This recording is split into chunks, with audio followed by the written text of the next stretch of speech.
주식 양도증여세를 납부기 한 뒤에 냈다면 증여세 무신고에 해당해 가산세 부과가 적법하다는 대법원 판결이 나왔습니다. 대법원은 부영그룹 장남이 낸 소송에서 이같이 판결했습니다. 전 남편을 살해하고 시체를 훼손해 은닉한 혐의로 기소된 고유정에 대한 1심 첫 공판이 오늘 제주지법에서 열렸습니다. 고유정은 시종일관 머리카락으로 얼굴을 가렸습니다. 버닝썬 사태를 촉발한 제보자 김상규 씨 살해 협박 관련자들에 대한 고발장이 경찰에 접수됐습니다. 고발된 사람들은 SNS 폭로 계정 이른바 까판 운영자들입니다. 법률방송 로투데이 인터뷰, 심평 전 한국헌법학회장을 만나 우리 대법원의 강제징용 배상 판결로 촉발된 한일 갈등에 대한 대처와 해법 등을 들어봤습니다. 8월 12일 법률방송 로투데이 시작하겠습니다. 첫 소식입니다. 명의 신탁한 주식을 증여받고 법정 선고기한이 지난 뒤 증여세 신고를 했다면 세금을 냈어도 추가로 일반 무신고 가산세를 물릴 수 있다는 대법원 판결이 나왔습니다. 판결로 보는 세상입니다.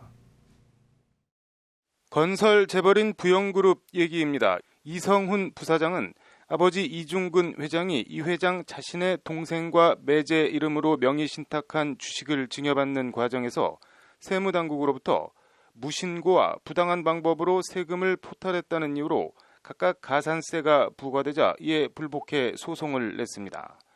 금액이 상당합니다. 일반 무신고 가산세가 109억 8,796만 원, 여기에 부당 무신고 가산세 109억 8,796만 원, 합해서 219억 원 넘는 가산세가 부과됐습니다. 국세기본법은 사기나 기타 부당한 방법으로 조세를 포탈한 경우에는 일반 무신고 가산세에 부당 무신고 가산세를 중복해 부과하도록 하고 있습니다.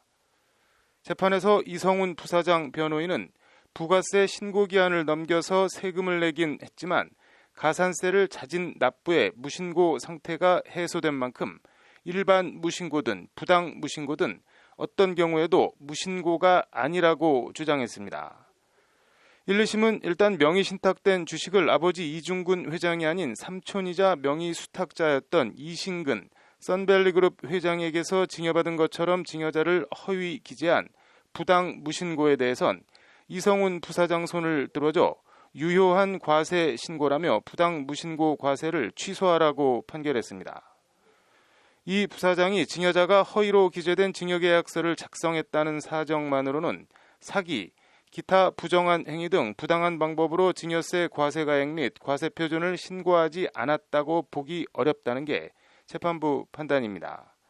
재판부는 반면 과세 시한을 넘겨 증여세를 납부한 데 대해선 무신고로 봐야 한다며 일반 무신고 가산세 부과는 적법하다고 판결했습니다.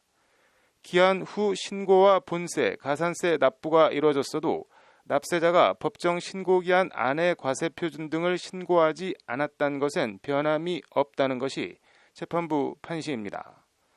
좀 어렵고 복잡한데 쉽게 말해 증여세 납부기한을 넘겼다면 자진해서 세금을 냈더라도 기한 내 신고를 하지 않은 데 대해선 무신고로 간주해 가산세를 부과할 수 있다는 내용입니다. 반면 증여자 이름을 실증여자가 아닌 허위로 기재했다 하더라도 증여세를 냈다면 부정한 방법으로 세금을 포탈한 경우로 볼 수 없어 부당 무신고 가산세를 부과할 수 없다는 판결입니다. 대법원은 오늘 이성훈 부사장 등이 일부 승소한 원심 판결에 대해 가산세에 대한 법리를 오해한 잘못이 없다며 원심 판결을 그대로 확정했습니다. 한편 지난해 2월 4,300억 원에 달하는 특가법상 횡령, 배임 등 혐의로 구속 기소돼 같은 해 11월 1심에서 징역 5년을 선고받은 이중근 부영 회장은 1심 재판 중 수감 생활로 건강이 크게 나빠졌다며 신청한 보석이 받아들여져 현재 불구속 상태에서 2심 재판을 받고 있습니다. 오늘 대법 판결을 보며 이 사건 관련해서 몇 가지 궁금증이 들었습니다. 이중근 회장은 왜 애초 무슨 이유에서 장남에게 물려줄 주식을 자신의 동생과 매제 이름으로 명의신탁을 해놓은 것인지, 그리고 기왕에 증여세를 내는 마당에 시한은 왜 못 맞춰서 이 사단을 자초했는지, 나아가 어차피 내는 증여세, 왜 아버지가 아닌 삼촌에게서 주식을 받은 것처럼 증여계약서를 써서 세무당국에 허위로 신고했는지 등입니다. 단순 착오나 실수였을까요? 원고 일부 승소 판결. 부당 가산세 109억 원을 환급받아 번 것인지 안 내도 될 일반 가산세 109억 원을 잃은 것인지 당사자 이성훈 부사장은 어찌 생각하고 있을지 궁금합니다. 판결로 보는 세상이었습니다.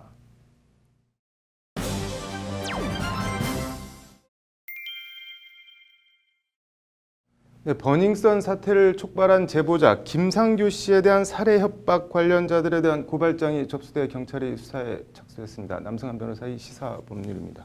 변호사님, 김상규 씨 살해 협박 이게 무슨 말인가요? 네, SNS에서 유명인들에 대해서 제보, 네. 의혹을 폭로해온 강남 패치 계정주 A 씨 그리고 네. 뭐 비슷한 계정인데요, 삼각대라고 하는 계정의 계정주 B 씨 그리고 뭐 유튜버 C 씨, 네. 뭐 이를 비롯해 한 4명 정도가 네. 허위사실 유포와 협박 혐의로 최근 경찰에 고발당했습니다. 네. 근데 이 김상교 씨는 이 사람들이 자신에 대한 살해 위협을 했고 가족에 대해서도 위협을 해서 협박을 해왔다는 것이고요. 그래서 네.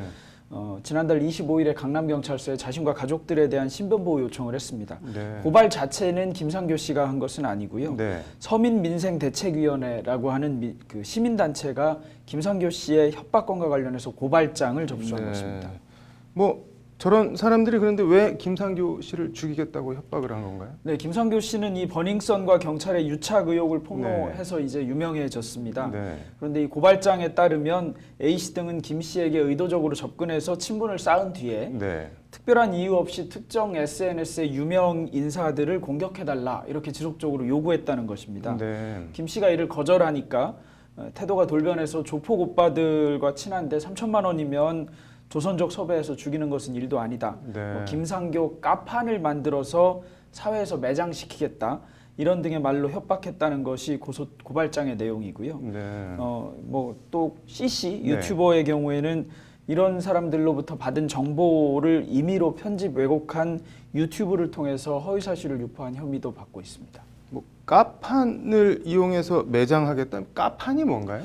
이게 까판은 흔히 폭로한다고 말할 네. 때 비속어인 깐다 예. 이런 말하고 판을 합친 말이라고 합니다. 네. 그래서 일종의 폭로 전문 SNS 계정 같은 것인데요. 네. 계정을 생성하고 삭제하기가 편리한 그 뭐 인스타그램 네. 같은 곳에서 주로 까판 활동이 이루어진다고 합니다. 네. 계정 운영자가 폭로할 대상자를 특정하면 네티즌들 여러 명이 달라붙어서 예. 특정 업체 뭐 이런 민원이나 이런 것들을 수집하고 사생활 정보까지 수집해서 정보를 끌어모아서 폭로한다고 합니다. 예를 들면 남양유업 네. 창업주 외손녀라고 하는 황하나 씨 사건이라든가 또 유명 인터넷 쇼핑몰 그 인블리 네. 관련 사건, 그다음에 치유의 옷장 디자인이라고 하는 것 관련 등이 네. 다 이 까판을 통해서 처음에 의혹이 제기되었습니다. 뭐 나름 순기능을 하고 있기는 있는 모양이네요. 네, 뭐 일종의 폭로 계정 같은 네. 것이긴 한데요. 기존의 언론으로서는 보도하지 못하는 것들을 네. 아무래도 이런 데서 찾아서 보도하거나 이러는 점에서 국민의 알 권리나 표현의 자유 같은 것들이 네. 보호받는 측면도 있기는 합니다만 네. 뭐 반대로 지금 같은 경우처럼 개인에 대한 뭐 지나친 네. 신상 털기나 불필요한 사생활 비밀 침해 같은 것들의 우려도 여전히 있기 마련입니다. 네. 이게 까판이 무슨 정식 언론사도 아니고 뭐 의혹이야 제기할 수 있는데 예를 들자면 검증을 제대로 안 했다거나 나중에 뭐 사실이 아닌 걸로 드러나거나 이렇게 되면 법적으로는 이게 어떻게 되나요? 네, 기본적으로는 명예훼손이라든가 네. 업무방해라든가 네. 신용훼손이라든가 이런 것에 의해서 처벌할 수 있게 되고요. 네. 정보통신망 이용 촉진 및 정보보호 등에 관한 법률에서도 뭐 아까 말씀드린 명예훼손이나 이런 것들을 온라인 서비스를 이용해서 하는 경우에 처벌하는 조항을 두고 있기는 합니다. 근데 이게 애초에 일종의 집단 뒷담화 계정 같은 건데 이런 거를 뭐 규제하거나 처벌할 수 있는 근거가 되는 법률 같은 게 있나요? 네, 지금 좀 전에 말씀드린 네. 정보통신망 이용 촉진 및 정보보호 등에 네. 관한 법률의 경우에는 인터넷에서 명예훼손, 네. 뭐 사생활 침해 이런 걸 당한 경우에 해당 정보를 취급한 정보통신망 서비스 제공자, 뭐 ISP라고 하는데요. 네. 뭐 네이버 포털, 뭐 다음 포털 같은 경우가 대표적입니다. 네. 이 제공자에게 침해 사실을 소명할 수 있습니다. 그러고서 그 정보를 삭제하라거나 네. 반박할 수 있거든요. 네. 그런데 이제 포털이나 이런 인터넷 서비스 제공자의 경우에는 이런 조치를 받은 다음에 과연 그게 정보를 침해하는 것, 개인 정보를 침해하는 것인지 사생활을 침해하는 것인지 명예훼손적인 것인지 모를 수가 있습니다. 그렇기 때문에 한 30일의 기간을 정해서 일단 임시 조치를 해놓고 뭐 사안을 조사하거나 이렇게 할 수 있기는 합니다. 우리 헌법재판소는 이 포털 인터넷 서비스 제공자가 30일의 기간 동안 임시 조치를 할 수 있는 것은 헌법에 위반되지 않는다고 봤습니다. 네. 그게 그럼 실질적으로 뭐 이렇게 지나친 비방이나 비난 이런 거를 막는데 실효가 있나요? 어떤가요? 큰 실효성은 없을 수 있습니다. 이미 중요한 정보 등은 다 퍼진 뒤에 삭제되는 경우도 많이 있기 때문에 그렇고요. 인터넷 서비스 제공자로서는 이런 뭐 개별 계정 등이나 뭐 블로그 등에서 올라오는 글들을 일일이 검증하거나 체크할 수 없기 때문에 이런 요청을 받았을 때 그때그때 개별적으로 대응해서 나중에 서비스 제공자로서의 책임을 면하겠다는 것에 불과합니다. 그러니까 사실은 이미 피해가 한번 확산되면 그 뒤에는 다른 게시판이나 뭐 게임 게시판이나 뭐 이런 것을 통해서도 무한 확장되기 때문에 피해를 막기가 쉽지는 않을 것 같습니다. 오늘 한상혁 방송통신위원장 후보자가 출근하면서 가짜뉴스는 표현의 자유 범위 밖에 있다면서 사실상 뭐 전쟁을 선포했던데 실제로 어떤 대책들이 나오는지 지켜봐야겠네요. 오늘 잘 들었습니다.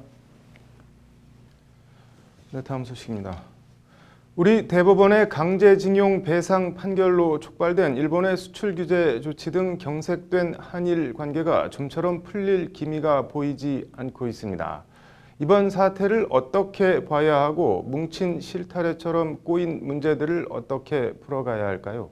판사 출신으로 경북대 로스쿨 교수와 중국인민대학 개원 교수, 한국헌법학회장 등을 지낸 신평 공정세상연구소장을 만나 이런저런 얘기들을 들어봤습니다.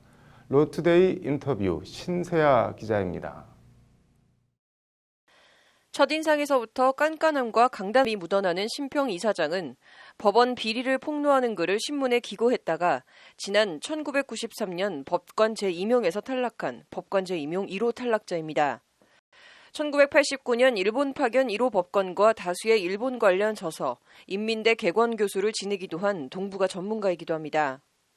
신평 위원장의 이번 사건에 단초가 된 대법원 강제징용 배상 판결에 대한 의견을 묻자 사안을 징용 배상 판결에만 국한해서 보면 안 되고 좀 넓게 봐야 한다는 답변이 돌아옵니다.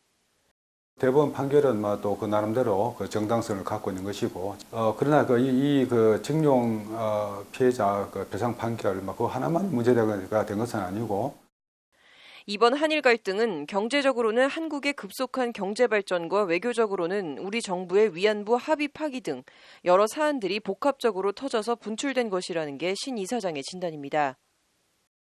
보다 그 근본적으로는 한국이 과거처럼 자신의 그 영향권 안에서 그 한국이 그 존재하는 것이 아니고 한반도가 그 자신의 영향권에서 벗어날 때 그 가지는 그 초조함과 불안감 또 어떤 그 신경질적인 반응. 우리 대법원의 강제징용 배상 판결이 이번 사태의 직접적인 단초가 된 것은 사실인 만큼 양승태 전 대법원장의 이른바 강제징용 재판 거래 논란이 새삼 다시 인터뷰 주제에 올랐습니다. 노무현 정부에서 사법개혁 국민연대 상임대표와 엠네스티 법률가위원회 위원장을 지낸 경력을 감안하면 부정적으로만 볼 건 아니라는 다소 뜻밖의 답변을 내놓습니다. 양승태 씨가 재판정에서 한 말이나 또 여러 가지 정황을 볼 때 양승태 씨는 분명히 이런 혼란이 초래될 것을 예상하고 그런 일을 했다고 보입니다. 이 점에서 양승태 씨를 크게 비난할 수가 있겠는가 하는 관련해서 신평 이사장은 검찰의 사법농단 수사와 기소가 편협하다고 지적합니다. 국회 파견 법관을 통한 국회의원의 재판 청탁 등 국회와 법원의 근간을 흔드는 행태를 어떻게 모른 척 그냥 지나갈 수 있냐, 누구의 눈치를 본 것이냐는 질타입니다. 이런 것이 바로 가장 심각한 이 법치주의를 저해하고 어떤 존재 이의를 말살시키는 아주 잘못된 사법농단이 있습니다. 이러한 사법농단에 대해서는 수사를 하지 않고.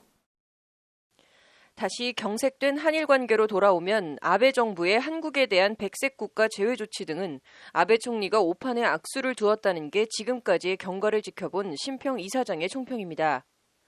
문재인 정권을 흔들어 보겠다는 아베 총리의 애초 의도와는 정반대 상황이 연출되고 있다는 겁니다. 이걸 통해서 문재인 정권을 길들이겠다. 나아가서 어떤 문재인 정권에 대한 반대 여론이 형성이 돼서 문재인 정권을 흔들겠다. 그런 의도를 가진 것으로 보입니다. 그러나 그 후의 사태를 보면은 아베 정권의 처음의 의도와는 전혀 다르게 많은 반일 여론이 일어나고 또 어떤 국민들의 어떤 자발적인 일본 제품 불매 운동이 일어나고 또 한국 내에서 오히려 문재인 정권의 입지가 강하게 되는 것을 보면서 일본이 더 이상의 추가 강경 조치를 취하긴 어렵겠냐는 전망을 내놓으면서 심평 이사장은 우리 정부도 아베 정권을 필요 이상으로 자극할 필요는 없다고 강조합니다. 관련해서 심평 이사장은 여당인 더불어민주당의 일본 경제 침략 대책 특별위원회를 예로 들며 너무 호전적이다. 집권 여당 격에 맞지 않는다는 등의 예의 까칠한 모습을 보였습니다. 역시 가장 중요한 것은 한일 양국 간의 상호 이해와 존중이 아닌가 생각을 합니다. 그런 면에서 앞으로 일본이 어떤 더 강경한 조치로 나아가기보다는 좀 더 완화된 그런 자세를 보이면서 한일 양국이 수습의 길로 강론에 있어서 이번 사건은 일본에 중독돼 있던 소재와 부품 산업 국산화 기회와 대기업들의 중소기업에 대한 고질적인 갑질 관행 해소의 계기로 삼아야 한다고 역설했습니다. 나아가 이번 기회를 단순한 경제 문제가 아닌 미국과 일본, 중국, 러시아 4대 강국 사이 대한민국의 위치와 역할에 대한 근본적인 성찰과 자성의 계기로 승화해야 한다고 심평 이사장은 제언했습니다. 어떤 극단적인 하나의 현상을 두고 극단적인 평가를 할 수가 있는데 이런 것은 모두 상호 간의 어떤 이해가 부족한 데서 생기는 것이죠. 그런 면에서 새로운 우리가 시대를 열면서 한일 양국이 좀 더 상호 이해와 존중을 통해서 건전한 양국 관계를 법률방송 신세아입니다. 네, 8월 12일 법률방송 로투데이 마치겠습니다. 시청해주셔서 감사합니다.